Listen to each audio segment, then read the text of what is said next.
The day I finished school, my family abandoned me. They dropped me off at a bus depot with only $60. I had a half-full bottle of Gatorade and a quick "good luck out there." They yelled the words as the car window rolled up. The sun was hot, practically melting the blacktop under my shoes. Their car quickly vanished down the road. I kept thinking this couldn't be true. Real families don't do things like this. But the Suttons did.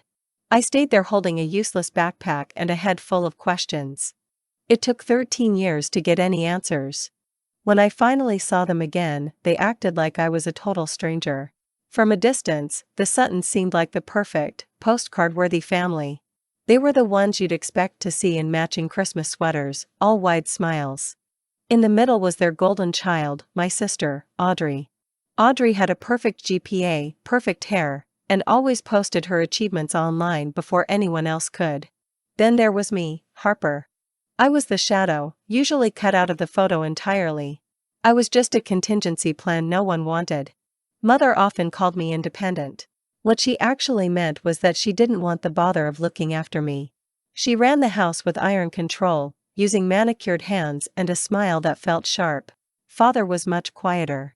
He always cleared his throat before he said anything that might sound like a conflict. Most of the time, he just kept silent. We had dinner the night before graduation at a chain restaurant near the interstate.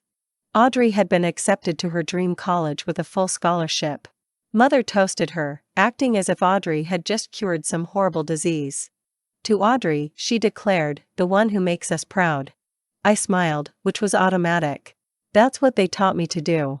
When Mother looked at me, the glance was fleeting and clearly obligatory. And to Harper, for completing her degree, she added. Everyone chuckled, except for me. I didn't know that was the last meal I would share with them. The next morning was hectic. Caps, gowns, cameras flashing, and parents hugging their children tightly. My parents stood at the edge of the parking lot. They already looked like they were ready to leave. When the ceremony was over, I searched for them. Audrey was taking pictures with her friends. Mother was busy checking her phone. Father was talking to one of his coworkers. I lifted my hand to wave. They didn't signal back. We walked to the vehicle in total silence. I thought they would take me home. Perhaps we would stop for ice cream, like the other families were doing. Instead, we turned into the bus stop off Highway 12. The tires crunched on the loose gravel. I waited for someone to speak. Mother leaned across the seat. Her perfume was overpowering, a mix of sweet cherry blossom and cold separation. "Good luck out there," she said. She pressed $60 into my hand. It felt like a transaction, not a farewell gift. I tried to speak, but nothing came out. The car door was slammed shut. The taillights vanished completely as they rounded the corner. That single moment split my existence in two, before the bus stop and after. Following that day, there were no calls, no holiday gatherings, and no family dinners. Just silence. It was the kind of quiet that buzzes in your ears until you forget what a human voice sounds like. I rented a cheap motel room a few miles away. It had flickering lights and stained carpets that suggested disturbing past events. The name on the sign was The Beacon Inn. There were no beacons and nothing sunny, but it had a functioning lock, a shower, and a mattress that didn't ask questions. I lay there that night staring at the ceiling. I thought maybe being abandoned wasn't an ending. Perhaps it was the start of something they would never be able to predict. The first week alone felt like being stuck inside a bad nightmare. The dread wouldn't lift even when the sun rose. Each morning, I would count the $60 again. I hoped the stack might have multiplied while I slept. It never did. The vending machine at the bus station became my entire diet. I finally secured a job at a gas station on the outskirts of Riverton. By then, I had only $12 left. My feet were covered in blisters that looked like road maps to places I didn't want to be. Mr. Verrill, the gas station manager, hired me for $8.50 an hour, paying me off the books. I scrubbed floors, disinfected bathrooms, and restocked shelves. He didn't pry, and I kept my mouth shut. Every evening, I walked back to the Beacon Inn. My shoes were often soaked from the rain. My clothes smelled like diesel fuel and isolation. The only noise in the room was the old air conditioner struggling to cycle air. One night, I met Wren at the diner across the street. She was the type of person who had clearly seen everything bad life could offer and had learned to laugh about it. She had purple highlights in her hair, chipped nail polish, and used sarcasm as a defense. "New to town, are you?" she asked, lighting a cigarette despite the no smoking sign. "Something like that," I replied. She studied me closely, then gave a slight grin. "You've got that look. The one where you just fell out of your own life." She added, "Don't worry, it goes away." Wren became my unexpected ally. We talked after her shifts, sitting on overturned milk crates behind the diner. Her three-legged dog, Gus, snored between us. She never felt sorry for me. She just listened, and sometimes, that was all I needed. Weeks passed. Then I encountered Dean. He was a quiet man with worn hands who operated a small woodworking shop near the edge of town. He came into the diner one morning and noticed the designs I was sketching on napkins. They were drawings of tables, shelving units, anything showing clean lines and internal structure. "You draw this?" he asked. "Just playing around," I said. He gestured toward the detailed shapes. "Stop by the shop sometime. See if you can turn those drawings into actual things." I showed up the next day. The shop smelled strongly of sawdust and fresh lemon oil. Dean didn't waste time talking. He handed me sandpaper and told me to start on a piece of old oak lumber. By the time the sun set, my arms ached painfully. But something inside me felt calmer. I hadn't realized how much noise deep pain creates until a sense of purpose replaced it. Dean paid me in cash and provided me with sandwiches. After a few weeks, he started teaching me about staining wood. He showed me how to follow the grain instead of forcing the material. "You have patience," he remarked once, sounding slightly surprised. I managed a weak laugh, but I went to the restroom later and cried. It was the first compliment an adult had given me in years. The phrase, "good luck out there," still ran through my mind, but it didn't hurt me anymore. It started fueling me instead. Every time my mother's voice resurfaced in my memory, I worked harder. I sanded longer and stayed later. One evening, Wren spotted me sketching again. "Still drawing shelves?" she asked. "Yeah," I replied. I was trying to figure out how to create something that would stand firm when everything else around it was falling apart. She grinned widely. "That's not furniture, kid. That's called therapy." I didn't recognize it then, but that was the pivotal point. The moment when my simple survival transformed into creation. I was no longer just earning money. I was constructing a means of escape. Work established my routine. It was the only thing that made any sense. Mornings were spent at the gas station. Evenings were at the diner. Weekends were reserved for sanding wood in Dean's shop. My hands grew tougher. My savings jar filled up slowly. I stopped checking my cell phone.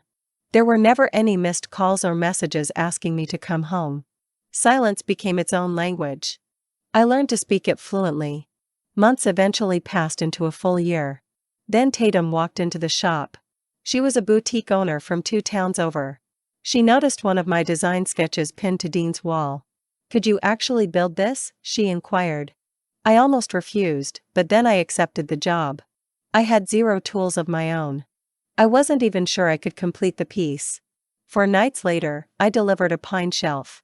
It leaned slightly to the left, but it was structurally sound. Tatum paid me $150 cash. She immediately ordered 3 more shelves. That money felt much heavier than the $60 Mother had given me years ago. This money had actual value. Dean started giving me my own section in the back corner of his workshop. I taped a note above my workbench. It simply read, "Break the cycle." Every time I looked at that note, I worked harder. I worked quieter and steadier. The shop became my sanctuary. Then Silas arrived. He was a local filmmaker. He created short documentaries about small-town artists. Wren had mentioned my name to him without asking me first. He filmed me sanding, staining, and shaping the wood. I was turning it into objects that told stories. He titled the short piece "Hands Make Homes." It was posted online. Initially, it was just another local video. But then it took off. Orders started coming in steadily. Comments piled up beneath the post. For the first time in my life, strangers actually saw me. They didn't see me as the person who was forgotten. That's when Mother's first message appeared. "Hey, sweetheart. I saw your little video. So proud of you. You always had that spark. My fingers hovered above the reply button and froze. Proud. The word felt completely foreign. It sounded like she stole it from someone else's vocabulary. I never replied. 2 days later, Father sent an email. The subject line read, Family Reunion. Reunited and stronger. He wrote, We'd love to see you there. Attached was a flyer showing clip art people holding hands and smiling. I laughed out loud when I saw it. Reunited and stronger. They had tossed me on the curb like unwanted baggage. I printed the flyer. I taped it to my refrigerator next to Gus's picture. Wren noticed it when she stopped by for coffee. Are you going to attend? She asked. I'm not sure yet, I said. She leaned back in her chair. You aren't planning on showing up acting meek, are you? Maybe, I lied. She grinned. Show up as the plot twist. That night, I looked at the flyer again. For the first time, I didn't feel small at all. I felt prepared. Silas visited a few days later. If you go, he advised me, don't go just to try and prove something. Go to show what they truly missed. I smiled back. Quiet power, right? He nodded once. Exactly. The next morning, I stood in front of the mirror. My hair was tied back low. I wore a crisp white shirt. I looked at my reflection and whispered, Good luck out there. This time, the phrase felt like a commitment, not a curse. 13 years later, the bus depot looked exactly the same. The bench was still cracked, and the sign was still leaning. But I was not the same person. The girl they had left behind had transformed into someone they would now have to look up to see. The hired car slowed down beside the park. A banner announcing the Sutton family, reunited and stronger, flapped in the breeze. I almost laughed at the irony. Stronger for whom? The driver opened the door for me. Sunlight reflected off the chrome, drawing every nearby eye. Conversation stopped immediately. Children froze with melting popsicles in their hands. Then I stepped out. I was wearing white linen and brown leather, standing tall. Silence spread over the grass like a wave. For a moment, none of them recognized me. Mother's hand flew to her chest. Father's plastic cup tipped over, spilling punch down his slacks. Audrey, perfect as always, spoke my name like a question she feared hearing answered. Harper. I gave a slow smile. Hey, stranger. It was like throwing a match into dry leaves. Whispers immediately caught fire. That's her. Harper. The one from the woodworking video. I watched the realization dawn on their faces. The woman they had deliberately ignored was now the person admired by complete strangers. Mother moved first. Her heels sank into the grass. You look so different. I replied. I grew up. She forced a laugh that sounded brittle. We're just so proud of you. Everyone has been talking about your success. I raised my glass of lemonade slightly. Glad to give them something new to discuss. Father joined in, attempting to seem warm and parental. We didn't expect you to make it, kiddo. I didn't expect the bus stop, I replied calmly and directly. He blinked hard. All the color drained from his face. Mother's smile completely vanished. The words hung in the air, sharp and heavy. Audrey cut in, polished as ever. You didn't have to make this a scene. I didn't, I stated. This is simply who I am now. Her lips tightened. They never intended to hurt you. I know, I said. They just didn't care if they did. That response silenced her completely. Relatives began to gather around us. They buzzed like insects attracted to honey they didn't produce. We always knew you would turn out all right, my uncle said, patting my shoulder as if he had mentored me personally. I guess we raised you to be resilient, my aunt added.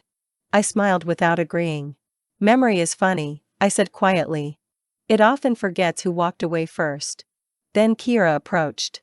She looked exactly as I remembered her from Silas's old photographs, immaculate, curated, and wearing all beige. She was carrying a platter of baked goods. Harper, what a genuine surprise, she said brightly. Your aunt invited me. We met at a charity event. Your story was truly inspiring, she told me. I tilted my head slightly. Inspiring, you think? She nodded, her eyes shining. I just wanted them to see how successful you've become. I am sure you did, I said. My smile did not reach my eyes. People started taking pictures. Phones were out, flashes blinking. My story had become their trophy. The same family that abandoned me now posed as if they had supported my journey here. I set my drink down slowly and deliberately. You know, I said, there is something truly poetic about this. Father frowned, confused. About what? About leaving someone at a bus stop, I finished. And then watching them show up in a limousine. No one spoke a word. A bird chirped somewhere, the only sound brave enough to exist. Mother reached out, as if to touch my arm. Harper, please don't be dramatic. We simply wanted to reconnect. Reconnect? I repeated the word, like a concept she had forgotten. She visibly flinched. I took a step closer. My voice was low but steady. You left me there with $60 and a Gatorade. You wished me good luck out there. You meant it as an act of mercy. But luck had absolutely nothing to do with what I built. Father tried to offer a weak, wobbly smile. Well, look how successful you are. Maybe we did something right. No, I corrected him. You just stopped doing anything at all. The wind shifted slightly. Everyone in the group felt the change. The performance was over. I didn't want to yell or cry. I only wanted them to witness the result, the quiet self-assurance, the steady hands, the piece of me they couldn't purchase or fake. I had spent years sanding down every rough splinter they had left in me until only pure strength remained. I picked up my purse. I should leave. I have work early tomorrow. Mother blinked rapidly. You're leaving already? I nodded once. You didn't recognize me when I arrived. I thought I would return the favor. A collective gasp went through the group. Audrey clenched her jaw. Father looked away instantly. Mother's eyes were wet, but I couldn't tell if it was from shame or true sadness. I turned toward the limo. Behind me, the murmuring began again, half pity, half gossip. I did not look back. The driver opened the door. As I stepped inside, Gus's bandana, Wren's gift, peeked out of my bag. It made me smile faintly. Through the tinted window, I saw Mother touch Father's arm and whisper something. They both looked small now, blurred by distance and reflection. The limo rolled forward, the engine smooth and quiet. The park shrank. Voices faded to mere static. My phone buzzed once. It was a text from Silas. How did it go? I typed back, they finally looked at me. I added a second message, and I didn't need to look back. Outside, sunlight covered the road. For the first time in years, the silence surrounding me didn't feel hollow. It felt fully deserved. The limo sped down the road. The air inside was cool and still. I leaned my head back, eyes half closed. I replayed the past hour. It was like a film that I finally got to direct. No yelling, no pleading, just a silence that hit harder than any planned revenge speech could have.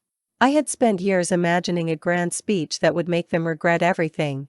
But standing there, I understood I didn't need one. The distance I created had done all the talking necessary. When I reached the shop, the warm scent of sawdust enveloped me like an embrace. Dean was sanding a tabletop. Wren was feeding Gus food scraps from a paper bag. Both looked up when I entered. Wren grinned immediately. So, did they spontaneously combust? I laughed, shaking my head. No. They just melted a little. Dean chuckled softly, wiping off his hands. That's how rot works. It looks okay outside until you cut it open. I walked over to my workbench. The note, "Break the Cycle," was still taped above it. Its edges were curled from the humidity and time. I took a fresh sheet of paper from my notebook. Underneath the old note, I wrote one word, done. Silas showed up later that evening, his camera bag slung over one shoulder. He didn't ask for any specifics. He simply set a cup of coffee next to me and said, "Peace seems to suit you." I smiled. It turns out it's exactly my size. Outside, the sky was fading to gold. The tools shimmered under the light, patient and steady, waiting for the next project. I stood in the open doorway of the shop. The last light caught the dust in the air, making it look like glitter. Behind me, the machines were quiet. Every surface had been crafted by my own hands. I thought about the bus stop, the $60, and the backpack. I smiled again. They didn't recognize me, and that was the whole point. If you've ever had to build yourself up from nothing, I understand. You are not alone. Hit subscribe and keep building your own story, one piece at a time.